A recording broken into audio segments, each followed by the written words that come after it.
Hello, everyone, and welcome to day 2 of Industry Tech Days presented by All About Circuits. I'm Dave Finch, host of Moore's Lobby, the podcast by engineers for engineers, and today is Tuesday, the 1st of September. And let me ask you this. Did you catch Microchip yesterday talking about gate drivers for silicon carbide devices? Or how about Digilent talking about portable instrumentation when so many of us are work from home nowadays? This Industry Tech Days event is awesome, and we're only one day into it. Today, for example, we've got NXP, ST, Mentor, a host of other industry leaders, and you can be here with us live or catch it all on demand, whatever suits your schedule. We're just glad you're taking advantage, frankly, of all this great content and hopefully getting to know some new friends in the industry. Our keynote speaker this morning is Anant Agarwal, founder and CEO of edX and an MIT professor of electrical engineering for more than 30 years. So Anant, thank you for joining us on this second day of learning and professional development. Thank you, Dave. It's a real pleasure for me to join and chat with you about a subject really near and dear to my own heart. Mine too, and I've been really looking forward to this session. And, we're all here in the spirit of growth and improvement, right? So I think my first question is probably the broadest one, and that is, from your perspective, both as an educator and as an engineer, why is open digital education so important right now? What's interesting is that open digital education is important, period. It's always been important. However, during these crazy times with COVID-19, open digital education, online education, remote learning has become incredibly important again.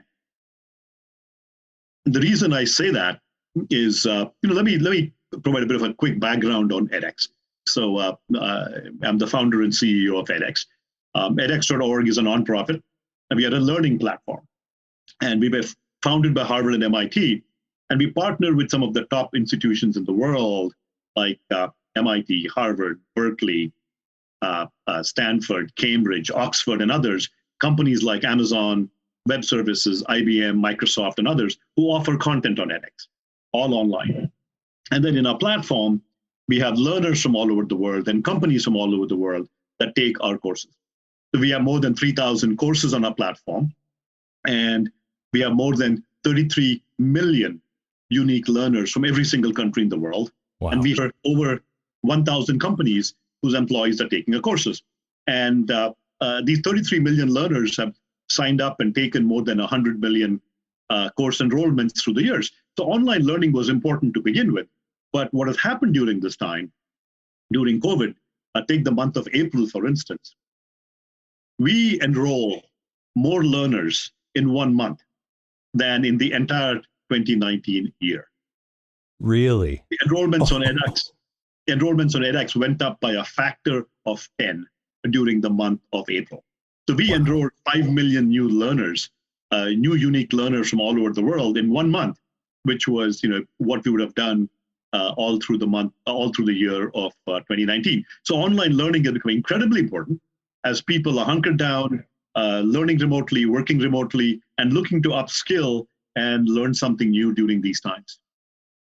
Absolutely. And where, first of all, that's impressive and exciting news that in 1 month time, you can double the prior year's, total enrollments.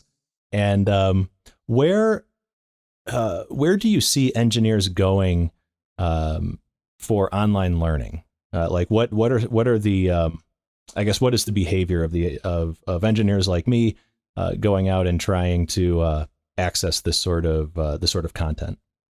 Engineering is a very, very fast growing discipline where things change almost on a daily basis.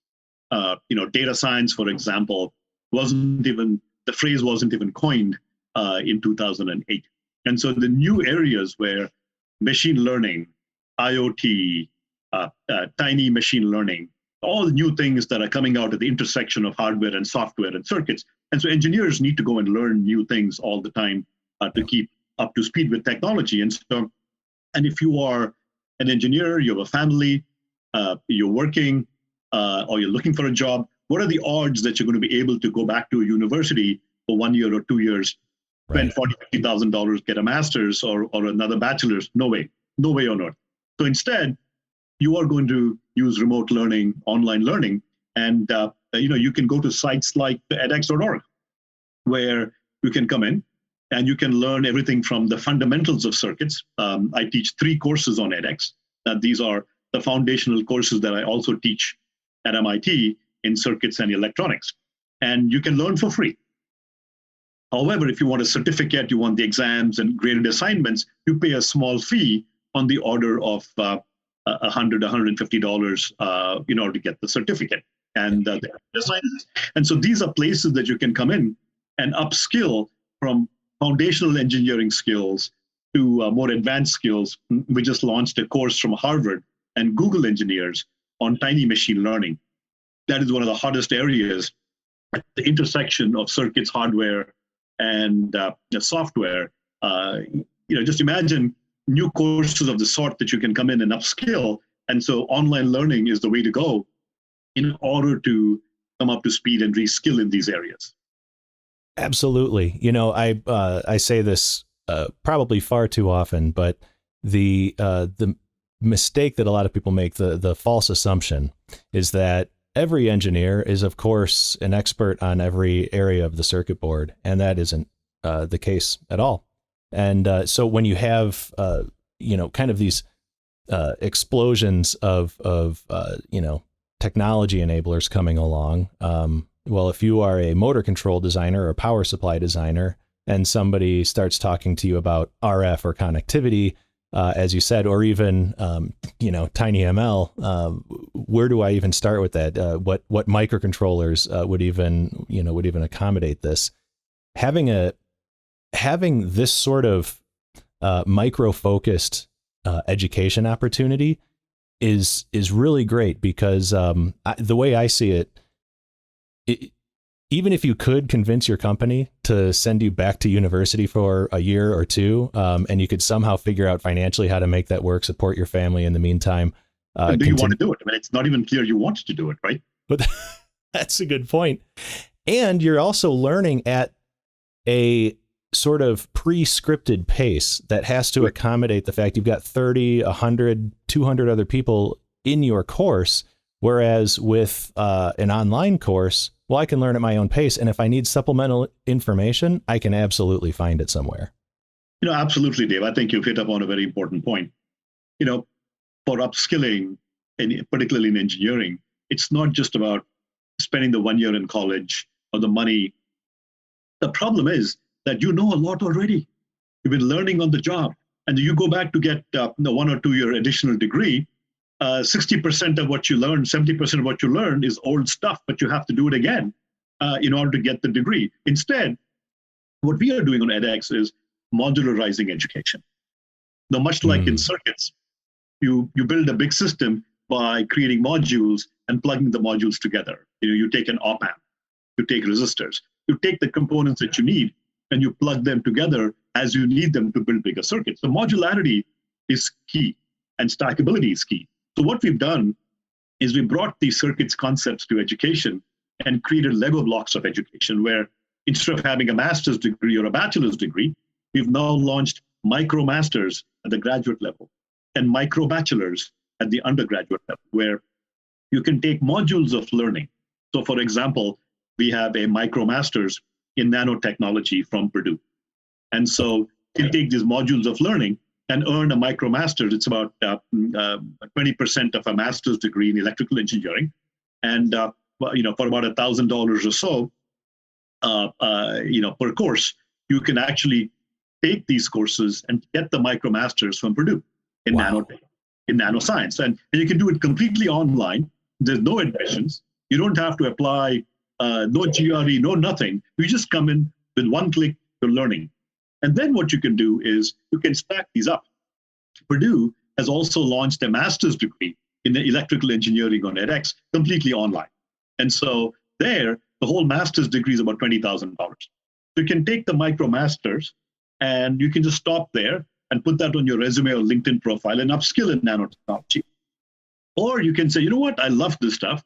I want to get more of these Legos and stack up more of these Legos and get a full degree. Then you apply for admissions to Purdue, and you can continue to learn online on edX, and you get a master's degree in electrical engineering for about $20,000 and completely online. And so this modular, stackable approach gives you the flexibility. And really, this is the future of learning, where we're applying those very circuits and electronics concepts of stackability and pluggability and building bigger components from smaller components to education. And so we're loving it, and people are loving it. This is the danger of me hosting these keynote sessions, because every time I have a conversation with somebody like you, I want to immediately divert and go off into a new career path. Like, I want to get involved in this right now. So another interesting parallel to engineering that is coming to mind as you're speaking, and I can hear the engineering voice ringing out loud, and I can also hear the educator in you ringing very true. And that parallel is, exactly what you're solving for. So by offering these modular, stackable, and even micro masters, micro advanced degrees in very specific topics, you're not solving for problems that aren't right in front of you at the moment. You're solving for X, right? And that's another big difference compared to, say, a university experience where they say, well, if you want to get a degree in electrical engineering, you also need to have a few credits in psychology. And it's like, wait a minute, what? So are there other ways that you think sort of continuing professional education differs from, say, a traditional undergrad, or even a traditional, graduate development process? Absolutely, yeah. And Dave, you said it yourself, which is, when you go to a university and sign up for a 1-year, 2-year master's degree, or a 4-year, or 5-year, or 6-year years that people usually take for an undergraduate degree, you are largely given a menu of what the university believes you should know. Right. Take courses and content. There's a lot of foundational courses, and we won't get into the argument of whether the foundational courses are useful or not. They are. You develop very helpful soft skills and writing skills and so on. But when you're an adult, you want your time to be spent learning relevant stuff. It's the R word, relevancy. I know what I want. Give me what I want. I mean, can you imagine going to a restaurant, okay, and it's a fixed price, fixed time menu. You have to sit down there for 3 hours, and you have to go through all of these courses. You don't like fish? Tough luck, buddy. You have to eat the shellfish. You don't like your vitamins. You don't like kale. Right. Sorry, you got to drink this, glass of kale juice. And this is That's our education system today. It's insane. Yeah. But for adults in particular, and by the way, frankly, it's for everybody. But for adults in particular, we know what we want. You know what you want, and you want to go and learn about. Hey, I want to learn about nanotechnology. Okay, I want to learn about semiconductors. I want to go and learn about MOSFETs. I know what I want to learn about. Maybe I want to learn about what is IoT stuff. I want to learn about IoT. I'm an electronic and circuits engineer. I want to learn about data science and linear systems and how statistics applies to big data and so on. I know what I want. I need to go learn it. And it's important for my job, and I go and apply it. I want to do that quickly. And particularly in these COVID times, as we've interviewed a lot of our learners, 26% of them are telling us that they are seeking these micro-credentials in pandemic-proof areas. They're very specific areas they want to upskill in that are pandemic-proof, that will make sure that they're resilient to all the stuff that is hitting the world today. And so micro-credentials are critical. I want to go and earn a micro-bachelor's in this specific topic. I want to earn a micro-master's in big data, or in AI, or in nanotechnology. And the relevancy becomes very important for you. You don't have the time and patience to spend 1 year, $40,000. Instead, you're willing to spend $1,000 or $1,500 and spend 3 months. And at the end of it, I know I need to get a micromaster's. Very specific. You want to be doing very targeted things quickly. Exactly. And are employers now starting to see the value in these sorts of MicroMasters programs? I'm thinking back to, before this model, which you are excelling at, there was the traditional, well, you could either go to university and slog away every night going to campus, doing, getting your master's degree over the course of, say, 2.5 years. Or you could go to something like a University of Phoenix online, or you could do but it's still the same model. It's a master's degree. It's just instead of being in a physical classroom, you're online. And I know that from my own experience, there were people that I worked with who said, I'm going the online degree route. I'm going to go with University of Phoenix online. And the internal bias at the company that I was working at was that, like, well, you can do that. We'd rather see you go to, like you said, Purdue or Georgia Tech or Iowa State or, some really strong engineering school and be there in person. But what you're talking about is quite different. What you're talking about is being able to put on my resume, I am, say, certified from edX in this particular, power management series. Is that the model? Yes, I think two things have changed. Previously, you talked about getting a previous online degree from some for-profit school whose reputation has been questioned over the years. And yes, that's all. That's the only option you had, 10, 20 years ago. Yeah.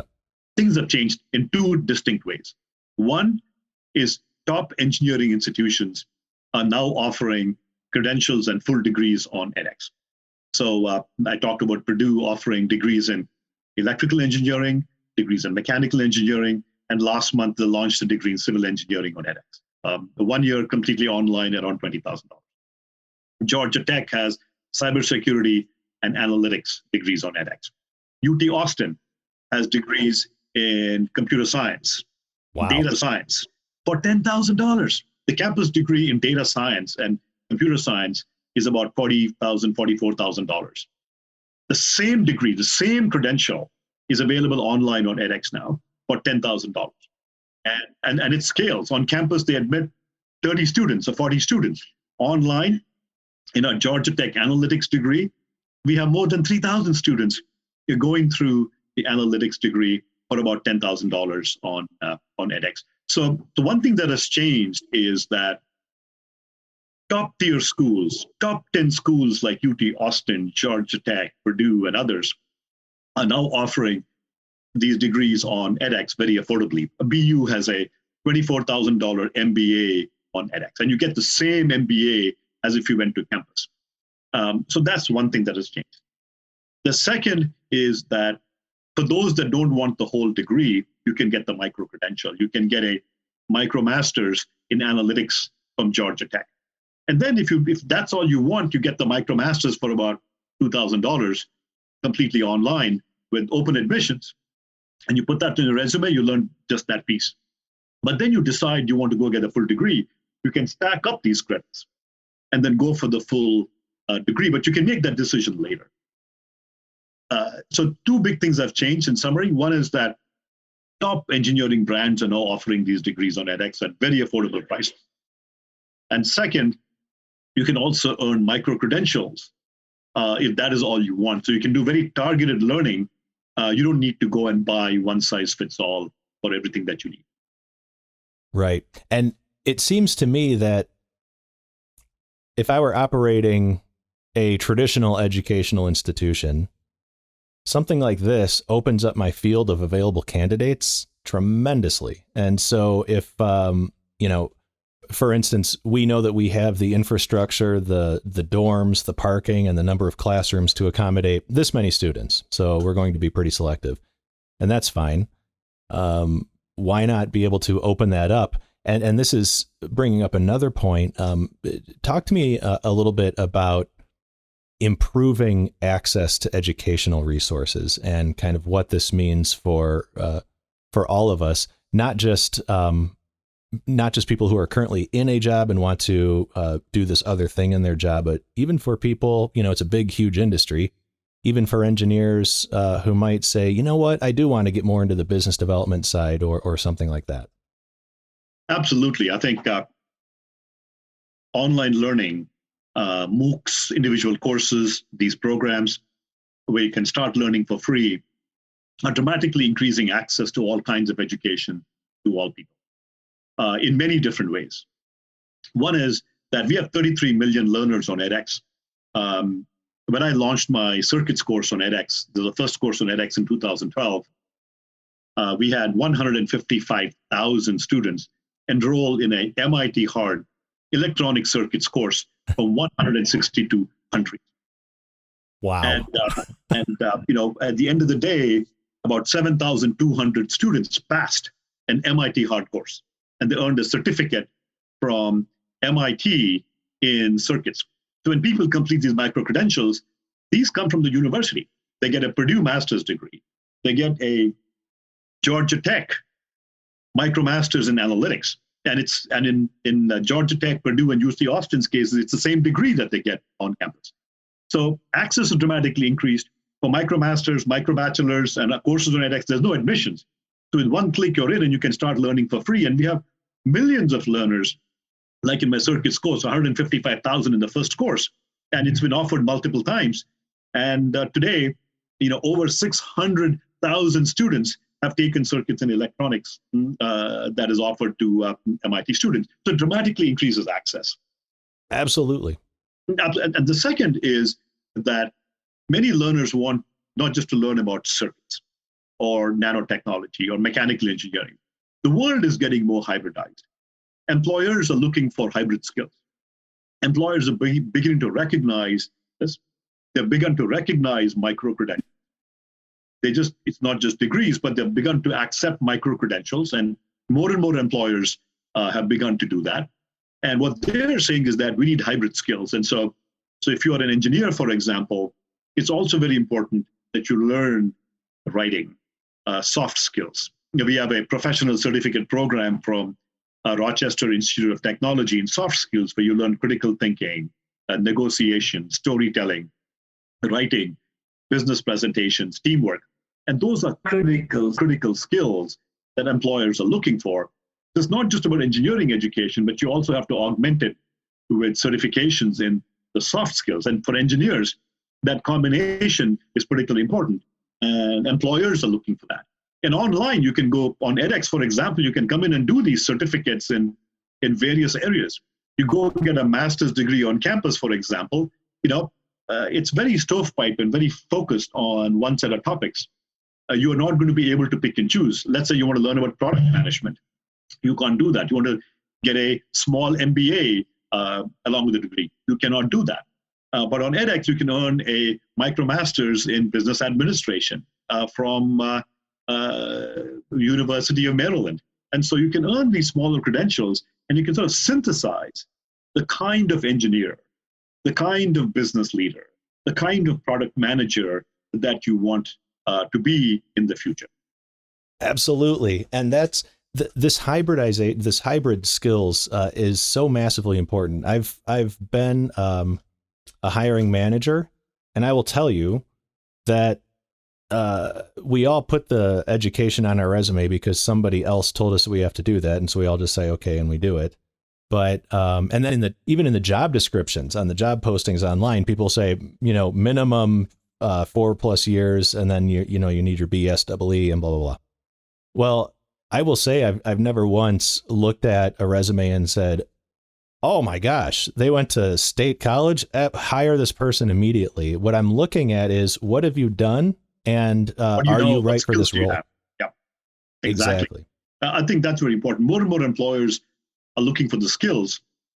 And previously, how do you show that you have, let's say you have a bachelor's or some degree in mechanical engineering? Okay? How do you show on your resume that you've learned mechatronics, that you've learned nanotechnology, that you've learned data science or machine learning or soft skills? How do you show any of the stuff? Well, the beauty is that you can earn these micro-credentials and you can put them on your resume. You can put a certificate from RIT, a professional certificate from RIT in soft skills. You can put a MicroMasters from Georgia Tech in analytics, a top 10 school on your resume. And so now without too much extra, without spending a year or two on it, in a few months you can earn these credentials and put those on your resume. And in fact, the data bears it out. In surveys of learners on edX who've earned MicroMasters credential, so we do surveys after 3 months after they're earning a credential, and 90% of these MicroMasters earners on edX are telling us that they had a career advancement because of that credential. Wow. Either a pay raise, a promotion, or a new job. And so employers are recognizing this, and people are being rewarded for it. That's tremendous data, and they're being rewarded for that. And what people don't realize is, again, getting back to the sort of hard skill, soft skills, you also get rewarded either directly or indirectly for those soft skills. And so where somebody might look at it and say, well, if you're just going after a micro degree, a MicroMasters, or even just a certification in, say, the thermal characteristics of maybe semiconductor physics, we'll say, well, I would challenge that, because it's not limited, because you go for that certification, but you also then can pick and choose. In my career, I'm definitely going to need to understand, like you said, whether it's product management or something like that. These are all available from edX as well. So you can procure your own well-rounded education without being handed a one-size-fits-all education. I think that's becoming very important. I think the one-size-fits-all, again, let me not knock that too much. I am a professor at MIT, as you said, for 32 years, and I believe in that. It's good stuff. But today's market is different. Today's market is valuing these hybrid skills. I'll give you an example from my own life. A relative of mine has a degree in a bachelor's in mechanical engineering. They have a few years of experience, and they were interviewing for a job. And there were two kinds of questions they were asked. One is about mechanical engineering, fluid dynamics and control theory and all the usual stuff. Yeah. Also asked about, hey, have you, they wanted to learn about, have you had any experience? Do you know any project management? Have you led teams? How do you pull a project together? And so more and more we're seeing, particularly for people who are 1, 2, 3, 4, 5, 10 years into their careers, and they move into managerial positions and they lead teams, many of these skills like project management become very useful. And how do you signal that you're good at it? How do you signal to your management that you need to be promoted to become a manager? Well, you could go and earn a micro-credential in project management. Some of the amazing skills today are Scrum, Agile. These are 21st century skills. And you could earn a MicroMasters in project management on edX from RIT. You can earn a professional certificate in things like Agile, Scrum. You don't learn these at universities. At universities, these are very cutting edge, very modern techniques that show you how to build product and lead teams in a very agile way. And I've talked to any number of employers that say, hey, look, I want to find out, has this person had any experience in the previous work in Agile or Lean or Six Sigma or many of these workflows? And you can learn all of these things and put a certificate on your resume. You put a master's degree in computer science or mechanical engineering or EE, it's difficult to show that, but you earn these micro-credentials, you can get them in Scrum and get them in specific things that you can highlight for future employers or your own employer. Definitely. That makes perfect sense to me. And, it does beg the question, how can we handle educational situations that maybe traditionally have been hands-on, like working in the lab, for instance, and you physically need to see the results of what happens in avalanche mode or something like that? It's a great question, Dave. And I want to start by saying that today's online learning is not our grandfather's online learning. Online learning from the 90s and from some of the for-profit institutions that you were used to 10, 20 years ago, long videos and multiple choice questions. That is so 1900s. Right. The Today's online learning is so different. On edX, for example, I mentioned I teach the circuits. I teach a sequence of circuits courses. And what use is a circuits course if you don't know how to build a circuit? And so we use simulation technology, and Google circuits and edX. Go to edX and search the circuits course and check it out. We have an online circuits lab. It's a gamified version. You see a breadboard, and on the right-hand column, there are a bunch of components, transistors, resistors, capacitors, inductors. And then you also have a set of instruments like oscilloscopes and spectrum analyzers and frequency analyzers, signal sources like music sources and sinusoid sources. And then what you can do is you can, using drag and drop on this virtual breadboard, online on edX, you can build these circuits. And then with one click, it simulates and it runs, and you can see the waveforms. If you provide a music input, you can, see what it looks like at the output. You can play a lot of these hands-on exercises and games, if you will, where we are turning labs and maker stuff into virtualized, gamified experiences. And frankly, this is what work looks like. At work, most of circuit design today is virtual and online. You're using CAD tools to do it, and we have that online for many of our courses. So you really have to go experience it to believe it, and it's just a lot of fun to do it.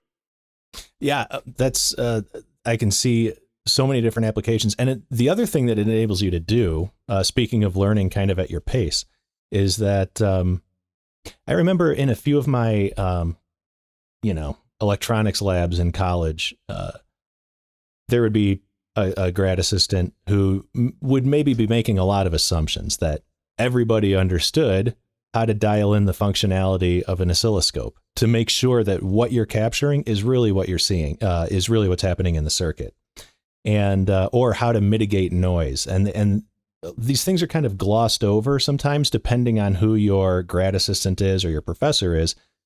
But you can predict for this, you can design for it with an online educational model in this virtualized environment, where if you start to fiddle with the knobs, so to speak, of a scope on the front end, it can pop up and say, are you sure you need to be adjusting this? Learn more about, you've basically got a coach that sits right next to you the whole way through, if the course is kind of constructed that way. Absolutely. And it gamifies learning, where with the online lab, you don't have to wait till midnight to find a spot in a lab. You can play with it as Sure. as often as I remember in various labs that I've been to, labs have a capacity of 10 or 20 people. They have 10 or 20 scopes, and that's it. And then people have to wait in line and sign up, and you're chased out in an hour, and Right. And it's a mess. And what do you do? But now, if it's online, you can spend as much or as little time as you want. You can do all kinds of what if sorts of experiments and design experiments. I urge you to go check it out. Check out the breadboard in the circuits course on edX, and you can play around with it, and it's a lot of fun. And you can do it at any time of day or night. It's all based on simulation, and the beauty of that is you can play with all kinds of components. You don't have components running out on you.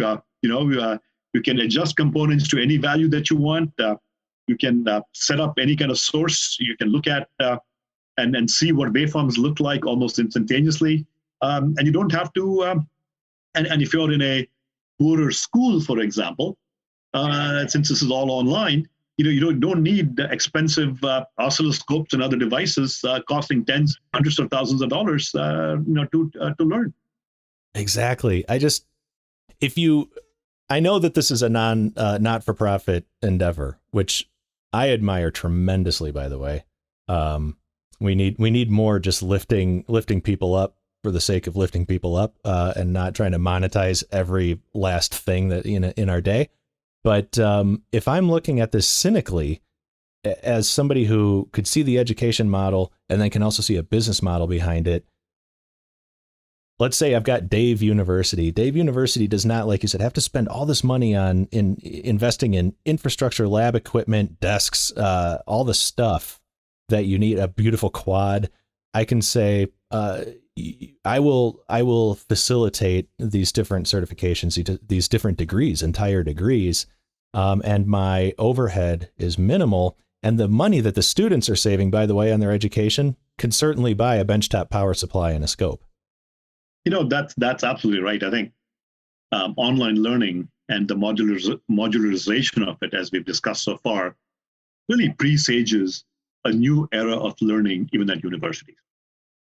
And particularly after COVID-19, learning is not going to be the same ever again. I presage a future where learning is going to be blended. And we've done some experiments of sorts. So, for example, in 2012, we worked with San Jose State University to do exactly what you said. They offered the circuits course from MIT that is taught on edX to the campus students. And they offered it 3 semesters in a row, fall of 12, spring of 13, fall of 13. And Khosrow Gadiri was the professor. And what they did was they flipped the classroom. There were no lectures. Instead, students watched the videos, did the exercises and homeworks on the edX platform. And what he would do with the students is get them to work in groups and solve problems together. And his role as an instructor was more a guide on the side as opposed to sage on the stage. And he would help them with the work. And they would be learning at their own pace, as opposed to trying to follow along at a fast-paced lecture. Here, you can pause and rewind as many times as you want. And this blended model was widely successful. So he's published a paper in one of the electrical engineering journals.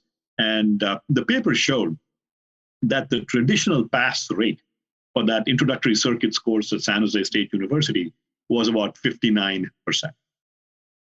So the failure rate was over 40%. Right. With this online blended learning model using the edX MIT course, the pass rate went up to 91%. From 59 to 91%. So not only is it more engaging for students, but the outcomes are better as well. It's also more efficient. Why do you have to hand grade a whole bunch of problem sets? They did the virtual labs, all of the things where homeworks were graded automatically by computer. And you can type in equations. We have equation graders. It's not just multiple choice. It's very, very different. We have drag and drop exercises. We have labs. All of these can be graded completely online.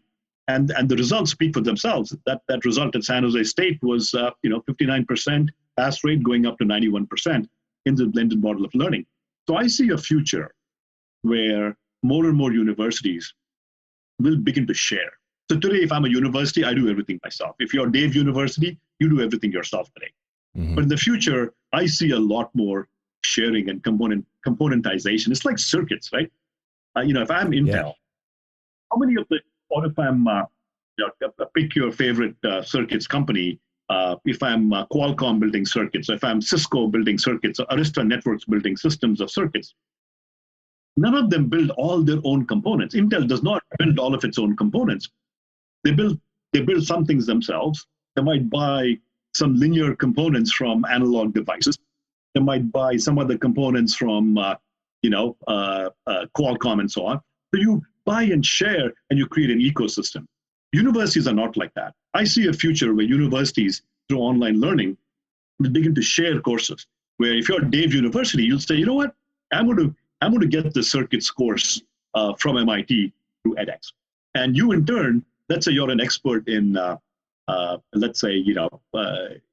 SPICE simulations and modeling of semiconductors. You offer that course on edX, and maybe another university takes that course. So people begin to share.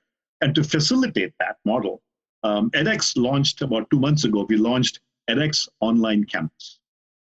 edX Online Campus is a way for universities to come to edX and sign up all their students to start taking courses from their own professors or from professors at other universities. And so we believe that edX Online Campus is a way for universities to have a platform where they can begin sharing content across other universities. So it's already in in process. And by the way, I would, that's very interesting. I wasn't even aware of this part of it, but that's, I'm glad you bring that up, because it also speaks to, when you say you envision this future, it's one thing to have kind of a pie in the sky idea of what you want things to look like, but what you're doing at edX is really important, because you're actually, it's down to earth and happening. And we're also seeing this happening in other kind of pockets throughout the industry as well. For example, EE Tech Media is the company that owns All About Circuits, right? And traditionally, electronics media was very much, the model was the sage on the stage. And I love that phrase. It was, we are going to preach sort of from the technology pulpit, and this is what we say you need to know. And then they kind of shove it down your throat. And that's great if they're shoving the things down your throat that you need. But that's not a 100% success rate. Your model being hybrid with guide on the side is what we're seeing with things like All About Circuits, the website. And the reason I mention this is because obviously we've got so many of those community members watching right now. That's part of the appeal to me as an engineer of brands like this, because you've got other experts who are sort of there with you, lending guidance and not preaching from the pulpit. Absolutely, Dave. I think you can also be very nimble and fast. So, for example, we heard more and more companies come to us saying, hey, look, we need to train our employees on how to lead remote teams. Okay, more and more people are working remotely. How do we do that? But you can't go to a university and take that course. And so we partnered with a couple of colleagues who've taught at the Graduate School of Business at Stanford in the past. And they launched a course called HumorX, where it's a course about leading remote teams and using humor to do that. And so we just launched that course. And so you can launch very, very cutting edge topical courses from world experts in that topic in a matter of days or weeks.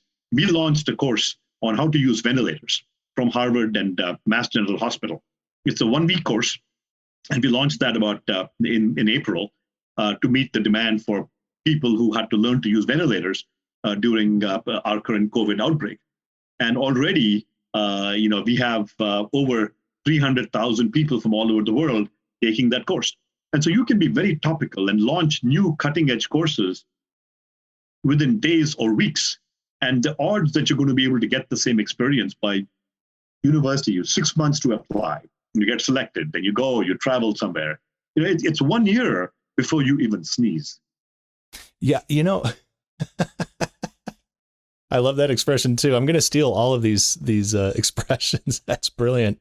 This is, what we need. I think the world also needs a how to listen to a different opinion without shutting down and calling the other person, saying they don't know what they're talking about. There are so many soft skills type courses like this, like you said, whether it's how to do, lead an online team, or even just, navigating difficult work conversations. That's something, nobody's born knowing how to do that. And so I could keep going, and I've only got like 35 more questions that came up from this. I should honor the fact that we do have an audience, and I want to make sure that we have time to capture some of those questions as well. So we've been getting a scroll in here, and I think we have time for a few. So if you're watching this live, use your chat widget over there to to send us your questions, and we'll try to get those answered as quickly as we can. But let's start with the ones we have right in front of us. And this one is coming from Sunil, also from La Jolla. We've got some strong representation from La Jolla. Sunil is also talking about the soft skills. So he's can you please explain can you please explain the importance of soft skills for, it looks like, I'm trying to decipher the question, but it looks like soft skills for practicing professionals who have already been in the industry, and versus the skills that a young engineer, maybe somebody in college or just graduating, is hoping to acquire, and kind of what those differences are from your perspective. And Sunil, if I'm not interpreting the question correctly, I apologize. No, it's a great question from Sunil. If you're a practicing engineer and you've been working for some time, I've often heard engineers tell me, "Hey, look, I was looked over for promotion, and they promoted so and so, but I'm technically so much better from that person." And it turns out that promotions often come because of soft skills. And for people who've been working in the field, some very important skills are leadership skills.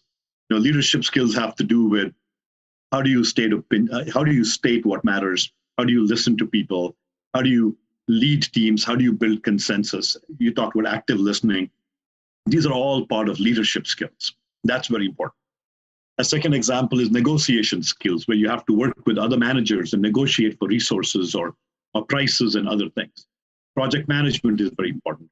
Management is very important. And management is multiple things. In management, you need to learn a bit about marketing, about finance, about organizational behavior, accounting, strategy. And these are all examples of what you need. These are soft skills for managers. Project management is about how do you lead a project? How do you decide timelines? How do you make sure your supply chains are in order? So these are all soft skills that are very important for people that have been working for some time, and you can learn all of these. And you just as an example, you go to the search bar on edX and you type in any of these, and you'll see professional certificates or courses in virtually all of these. Now, for a starting professional, all of these skills are still important, but what's even more important is communication skills, teamwork. How do you present? How do you communicate? How do you write emails? And these are all also very much skills that you can learn. Yeah, I would second that. These are the things that advanced me in my career. There have been so far, and these are the reasons why I have lifted other people up into sort of leadership roles, is because I saw. I assumed that the hard skills were table stakes, and it was who they were as a person and a contributor around those skills that really seemed to sell it for me. All right, we've got Anna from Krakow, and can you explain So can you explain the requirements for acceptance or enrollment in a course? So, that's the beauty of it. That's a 4-letter answer, none, None. So you can come in, and with one click, you can enroll in any course, and you can start learning for free. It's a click. It's really, the requirements are, it's a mouse click. And you're enrolled in a course and you start learning for free. There's no admissions. For MicroMasters, which are modular programs at the master's level, for micro bachelors, which are 2 or 3 courses bundled together at the undergraduate level, and these are credit backed. Again, no admissions process. You just click and enroll, and you start learning. Professional certificates and courses, same thing. You just start learning. And then if you want to, after you finish that, if you want to get a master's degree, then you can apply to the university for the master's degree. For example, the electrical engineering masters from Purdue on edX. And even there, the universities will take into consideration your performance in the MicroMasters, and it will help you get admission into a master's degree as well. Brilliant. So I think we have time for one more, and this is this is from Circuits Wizard, and I'm assuming Circuits is the first name, Wizard second name. Wizard is a very popular surname, as we know, here in the Midwestern United States. But this is actually a student, an engineering student at the University of Iowa, and is asking, should I complete my degree in engineering at the university and also use edX platform, or should I? It sounds like what she's basically asking is, should I complete my degree here, or is it time for me to switch over and do it completely online? I think if you are already partway through a degree, our society employment is such that the degree is still important. 10, 20, 30 years from now, I don't know where the world will be and whether micro-credentials will suffice. But for now, a degree is important. So you should definitely continue with the degree. But at the same time, you want to beef up your resume. You want to beef up the skills that you know. And so even as you're in college, I encourage you to take and earn micro-credentials, which will make your resume stronger. And depending on your field, learn about tiny machine learning from Harvard, learn about, and Google, learn about project management from RIT, or learn about data science from MIT. And you can earn these credentials even as you're graduating, so that in your resume or LinkedIn profile, you can have a bachelor's from your university.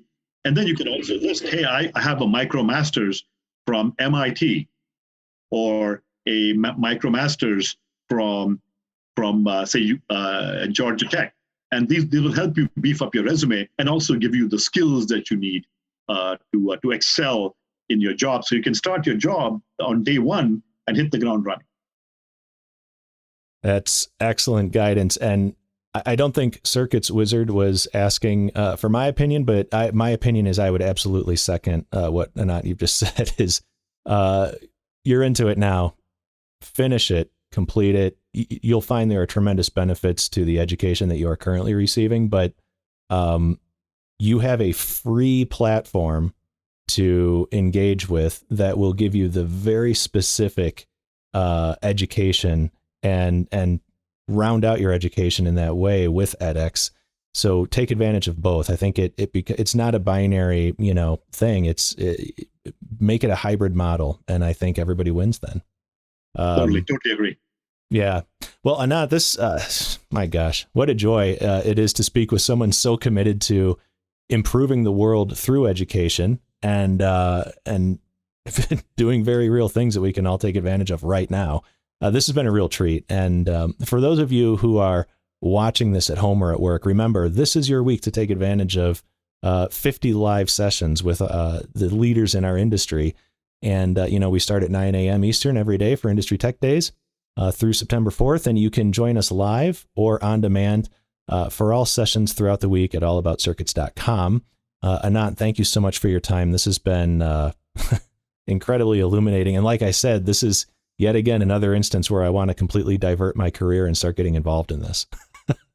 Well, Dave, it was an absolute blast chatting with you because this discussion was at the intersection of two topics near and dear to my heart, circuits and the future of education. So it's been absolutely a blast. Thank you for having me. Absolutely. We'll do this again. Thank you. Absolutely. Thank you. Thank you so much. Okay, everybody. Take care. We'll see you tomorrow. Bye-bye.